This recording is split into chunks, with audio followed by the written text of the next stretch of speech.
திருப்பரங்குன்றம் கார்த்திகை தீபம் தொடர்பான அப்பீல் மனுக்களை தொடர்ந்து 4வது நாளாக நீதிபதிகள் ஜெயச்சந்திரன், ராமகிருஷ்ணன் அமர்வு விசாரித்தது. 3 நாட்களும் அரசு தரப்பு, கோயில் தரப்பு, தர்கா தரப்பு தங்கள் வாதங்களை முன்வைத்தன. இன்று மனுதாரர்கள் ராமரவிக்குமார், அரசபாண்டி ஆகியோர் தரப்பில் மூத்த வக்கீல் ஸ்ரீராம் வாதிட்டார். அவர் கூறியது, தனி நீதிபதி உத்தரவை நிறைவேற்ற வேண்டியது அரசின் கடமை. அதற்கு மாறாக பொது அமைதி சீர்கெடும் என்று மதுரை கலெக்டர், போலீஸ் கமிஷனர் கூறுவது கோர்ட் உத்தரவை நிறைவேற்றுவதை தாமதிப்பதற்கான காரணமாகும். அங்கு பொது அமைதி சீர்கெடும் என்பதற்கு எந்த ஆதாரமும் இல்லை. இது சாக்குப்போக்கு காரணம்.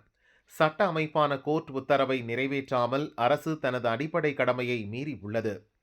கோர்ட் உத்தரவை நிறைவேற்றாமல் 144 தடை பிறப்பிக்கப்பட்டது. போலீசார் குவிக்கப்பட்டனர்.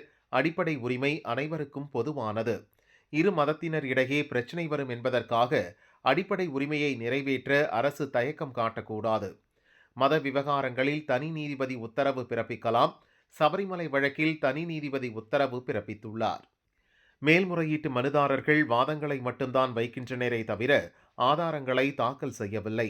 தர்காவில் இருந்து 15 மீட்டர் தொலைவில் கோயிலுக்கு சொந்தமான எந்த பகுதியிலும் கோயில் நிர்வாகம் தீபம் ஏற்றலாம் என்று ஏற்கனவே நீதிபதிகள் கூறியுள்ளனர். இருப்பினும் வேண்டுமென்றே திட்டமிட்டு இரு மதத்தினருக்கு இடையே பிரச்சினை உள்ளது போல் மேல்முறையீட்டு மனுதாரர்கள் வாதிட்டு கோர்ட்டை திசை திருப்பி வருகின்றனர். பாரம்பரியமான இடத்தில்தான் தீபம் ஏற்ற வேண்டும்.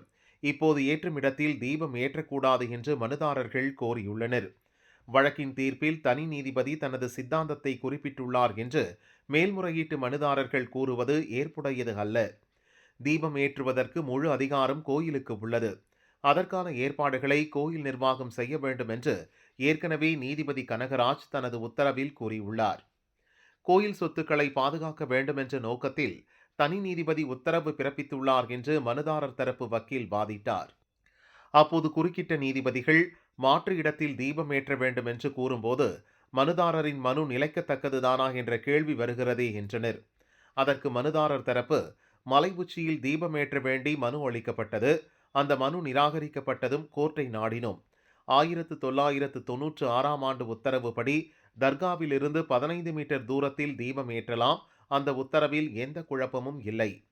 மலையில் ஒரு குறிப்பிட்ட பகுதி கோயில் நிர்வாகத்துக்கு சொந்தமானது என்று முடிவான பிறகு அந்த இடத்தில் தீபம் ஏற்றக்கூடாது என தர்கா தரப்பினர் சொல்ல எந்த உரிமையும் இல்லை.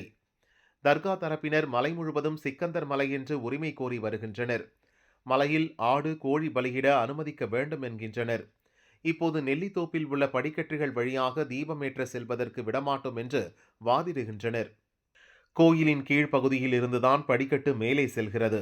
அப்படியென்றால் அந்த வழியாக யாரையும் மலைக்கு மேல் அனுமதிக்க மாட்டோம் என நாங்கள் சொல்ல முடியுமா?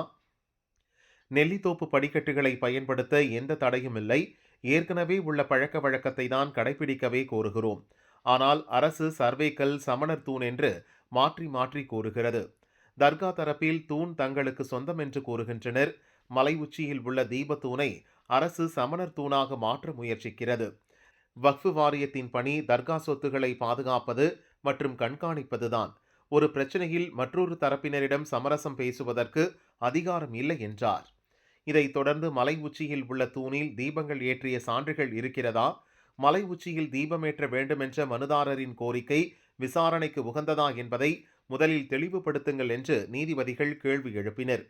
அதற்கு பதிலளித்த மனுதாரர் தரப்பு, நீதிபதி கனகராஜின் உத்தரவை அமல்படுத்த வேண்டும் என்றுதான் மனுதாரர் மனு தாக்கல் செய்துள்ளார் என்று கூறியது.